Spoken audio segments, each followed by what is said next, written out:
은혜 받으실 하나님의 말씀은 마가복음 5장 1절에서 20절의 말씀입니다. 예수께서 바다 건너편 거라사인의 지방에 이르러 배에서 나오심에 곧 더러운 귀신들과 사람이 무덤 사이에서 나와 예수를 만나니라. 그 사람은 무덤 사이에 거처하는데 이제는 아무도 그를 쇠사슬로도 맬 수 없게 되었으니 이는 여러 번 고랑과 쇠사슬에 매었어도 쇠사슬을 끊고 고랑을 깨뜨렸음이로라. 그리하여 아무도 그를 제어할 힘이 없는지라. 밤낮 무덤 사이에서 산에서나 늘 소리 지르며 돌로 자기의 몸을 해치고 있었더라. 그가 멀리서 예수를 보고 달려와 절하며 큰 소리로 부르짖어 이르되 지극히 높으신 하나님의 아들 예수여, 나와 당신이 무슨 상관이 있나이까? 원하건대 하나님 앞에 맹세하고 나를 괴롭히지 마옵소서 하니, 이는 예수께서 이미 그에게 이르시기를 더러운 귀신아 그 사람에게서 나오라 하셨음이라. 이에 물으시되 내 이름이 무엇이냐 이르되 내 이름은 군대이니 우리가 많음이니이다 하고 자기를 그 지방에서 내보내지 마시기를 간구하더니 마침 거기 돼지의 큰 떼가 산 곁에서 먹고 있는지라. 이에 간구하여 이르되 우리를 돼지에게로 보내어 들어가게 하소서 하니 허락하신데 더러운 귀신들이 나와서 돼지에게로 들어가매 거의 2,000마리 되는 떼가 바다를 향하여 비탈로 내리달아 바다에서 몰사하거늘 치던 자들이 도망하여 읍내와 여러 마을에 말하니 사람들이 어떻게 되었는지를 보러 와서 예수께 이르러 그 귀신 들렸던 자 곧 군대에 귀신 짚혔던 자가 옷을 입고 정신이 온전하여 앉은 것을 보고 두려워하더라. 이에 귀신 들렸던 자가 당한 것과 돼지의 일을 본 자들이 그들에게 알림해 그들이 예수께 그 지방에서 떠나시기를 간구하더라. 예수께서 배에 오르실 때에 귀신 들렸던 사람이 함께 있기를 간구하였으나 허락하지 아니하시고 그에게 이르시되 집으로 돌아가 주께서 내게 어떻게 큰 일을 행하사 너를 불쌍히 여기신 것을 내 가족에게 알리라 하시니 그가 가서 예수께서 자기에게 어떻게 큰 일 행하셨는지를 데가볼리에 전파하니 모든 사람이 놀랍게 여기더라. 아멘. 아멘. 사랑하는 성도 여러분, 예수님께서 갈릴리 바다를 건너신 이후 이 데가볼리 지방에 거라사 광인 이 사람을 치료하기 위해서 예수님께서는 일부러 그 도시를 찾아간 것으로 볼 수밖에 없다라는 사실입니다. 예수님은 큰 도시에 도시를 부흥시키기 위해서도 아니고 수천 명의 군중을 만나기 위해서도 아니고 풍랑을 뚫고 찾아가신 이유는 단 한 가지, 한 사람을 고치기 위해서라는 것입니다. 그 사람의 거처는 무덤이었고 사람들로부터 버림을 받았고 자기 몸을 상해하는 자해하는 그 귀신에게 짓밟힌 그 인간다움 삶을 잃어버린 그 한 사람을 세상은 그를 포기했지만 예수님은 포기하지 않으시고 그 한 사람을 하나님의 사랑으로 회복시키기 위해서 예수님은 일부러 그곳까지 찾아가셨다라는 것. 뒤에 내용을 보면 알 수 있지만 예수님은 결코 환영받지 않으셨다라는 것.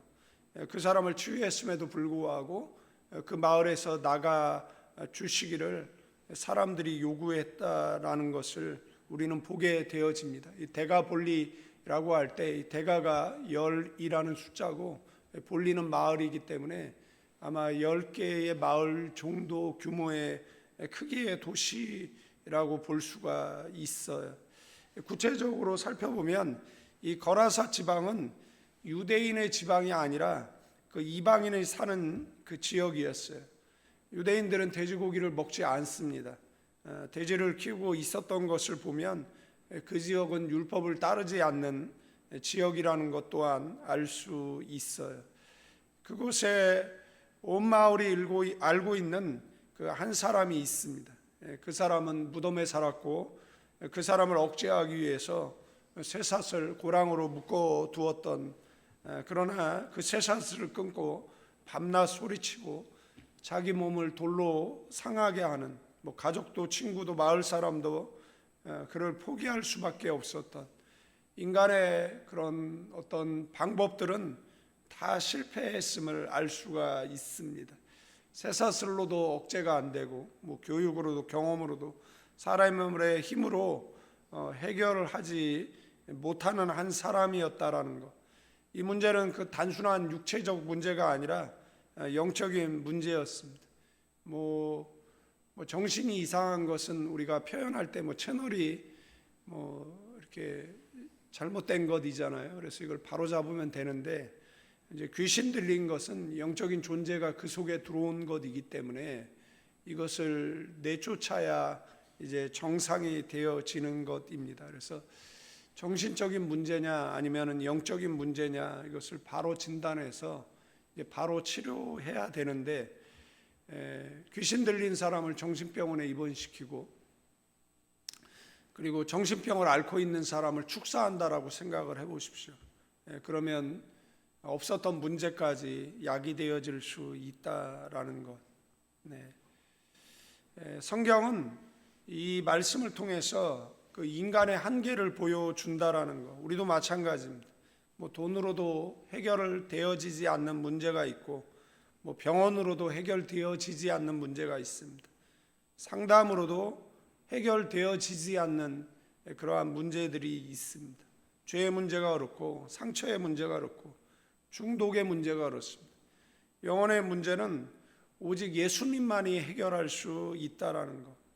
그런데 놀라운 사실은 예수님은 그 사람이 찾아오기 전에 먼저 바다를 건너서 그 사람을 찾아오셨다라는 것. 풍랑도 예수님의 가는 길을 막지 못했고, 귀신도 막지 못했습니다. 사람들의 반대도 막지 못했고, 한 영혼을 사랑하셨기 때문에 오늘도 예수님은 절망 가운데 있는 우리를 먼저 찾아오시는 줄로 믿습니다. 귀신은 그 예수님을 보자마자 달려와서 엎드렸어요. 지극히 높으신 하나님의 아들 예수여라고. 사람들은 예수님이 누구인지 몰랐지만 귀신은 알고 있었어요.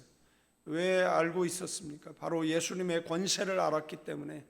예수님께서는 말씀 한마디 하셨습니다. 더러운 귀신아, 그 사람에게서 나오라고. 사람이 영적으로 타락하게 되어지면 그 더러워진다라는 것.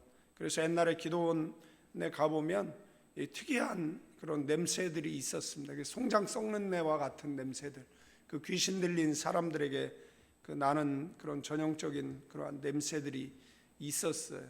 그들은 기도할 때도 계속해서 가래를 뱉고 입에 거품을 불고 그러는 모습들을 보게 되어졌어요. 요즘은 이제 사회가 현대화되어지면서 이제 오만 곳 때만 곳에 인권을 들이대니까 이제 교회가 귀신 들린 사람들을 축사하는데도 주의가 필요한 시대가 되어졌습니다. 함부로 축사하다가 추행서부터 그다음에 인권 침해 여러 가지 문제에 얽힐 수 있으니까 이제 그런 적극적인 치유 사역이 일어나지 않는 모습을 보게 되어진다라는 것이고, 그래서 요즘은 이제 부모와 아니면 가족들의 동의가 없으면 축사 사역도 함부로 할 수 없는 그런 시대를 우리가 살아가고 있다라는 것 기억해야 될 필요가 있습니다. 그럼에도 불구하고 하나님께서 그들을 주께로 교회로 인도하시는 것은 이 정상적인 사람을 치료하기를 원하신다라는 걸 기억하고 위해서 기도하시는 저와 여러분 되기를 또한 축원드리겠습니다. 이 귀신은 이 수천의 귀신이 그 한 사람 몸속에 들어가 있었다라는 것, 그리고 그의 힘이 얼마나 강한지 사람이 제어할 수 없었다라는 것, 우리가 말씀을 통해서 보게 되어지고 과거의 경험을 통해서도 또 알게 되어집니다. 이 수천의 군대 귀신이라고 할지라도 예수님의 명령에는 저항하지 못했어요. 이 군대라는 건 레기온이라는 말은 그 당시 로마 군단을 가리키는 표현입니다. 압도적인 그런 숫자, 강한 세력을 상징하죠. 숫자는 예수님 앞에 아무런 의미가 없습니다. 예수님은 귀신을 향해서 명령하셨지만 사람은 정죄하지 않으셨어요. 주님은 귀신과 사람을 구별하셨어요. 사람은 여전히 하나님의 형상을 따라 지음받은 존재였기 때문에 우리도 사람과 죄를 구별해야 되고 죄는 미워하되 사람은 사랑해야 되는 줄로 믿습니다. 주님은 오늘도 우리 안에 있는 그 죄와 상처와 두려움을 내쫓으시지만 우리 자신은 품어 주신다라는 것, 그것이 복음인 줄로 믿습니다. 이 귀신이 떠난 후 이 사람의 모습은 완전히 달라졌어요. 성경은 세 가지를 기록하고 있는데 그는 옷을 입었고 이제 정신이 온전해졌다라고, 그리고 예수님 발 앞에 앉아 있습니다. 부끄러움이 사라졌고 혼란이 질서로 바뀌었습니다. 이것이 예수님께서 주시는 회복이에요. 그는 예수님을 따라가고 싶었어요. 그러나 예수님은 그의 따라옴을 허락지 않았어요. 집으로 돌아가라고 명령하셨고, 그리고 주께서 너에게 어떻게 큰 일을 행하셨는지를 가족들에게 말하라고, 간증하라고 말씀하셨다라는 것. 예수님은 그를 제자가 아니라 선교사로 세우셨습니다. 그는 데가볼리 10개 도시를 다니면서 자신이 만난 예수님을 전했고, 놀라운 것은 사람에게서 이 거라사에서 얻으신 것이 단 하나였다라는 사실입니다. 그 수많은 사람들에게 복음이 전해졌겠죠. 그러나 그 모든 사람들은 예수님을 배척했다라는 것. 수가성 우물가의 여인은 그 마을을 변화시켰어요. 그러나 이 사람의 그런 무능력이라기보다는 그 도시의 사람들이 그런 완악함을 갖고 있었다라고 볼 수가 있어요. 그들은 물질에 매여 있었던 것 같습니다. 그래서 그 2,000마리나 되는 그러한 그 재산적 손해, 그 한 사람이 치료받았다라는 그런 감사보다는 재산의 손해를 더 걱정했던 사람들인 것을 볼 수가 있어요. 뭐 자세하게 그 귀신 들린 사람이 뭐 복음을 전하고 그리고 얼마나 많은 사람들이 주께로 돌아왔는지 그것에 대한 뭐 기록은 성경이 기록하고 있지는 않지만, 이 사람이 하나의 미랄이 되어져서 복음이 그 지역 사회로 전파되어지는 그러한 은혜의 그러한 통로가 되었을 것입니다. 하나님은 언제나 한 사람으로부터 역사를 시작하죠. 오늘 우리도 마찬가지입니다. 우리 가정의 한 사람, 뭐 직장의, 학교의 한 사람, 그 한 사람이 예수님을 증거할 때 하나님께서 새로운 역사를 이루시는 줄로 믿습니다. 말씀을 정리하고 마칩니다. 오늘 본문은 귀신 이야기의 본문이 아니라 예수님 이야기입니다. 절망 속에 있는 한 사람을 찾아오신 예수님, 어떤 어둠의 권세보다 크신 예수님, 그리고 회복된 사람을 증인으로 세우신 그런 예수님.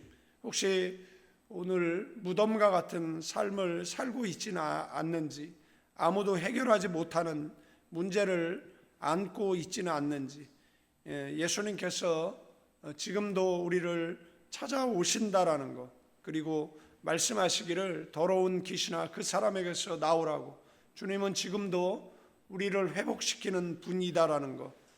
그렇기 때문에 과거에 묶여 살 이유도 없고, 죄에 묶여 살 이유도 없고, 상처에 묶여 살 이유도 없습니다. 예수님 만나면 사람이 달라지고 인생이 달라지고 그리고 증인의 삶을 살기 시작하는 줄로 믿습니다.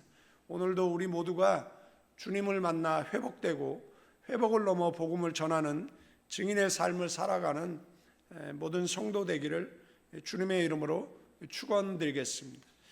우리 기도하시겠습니다.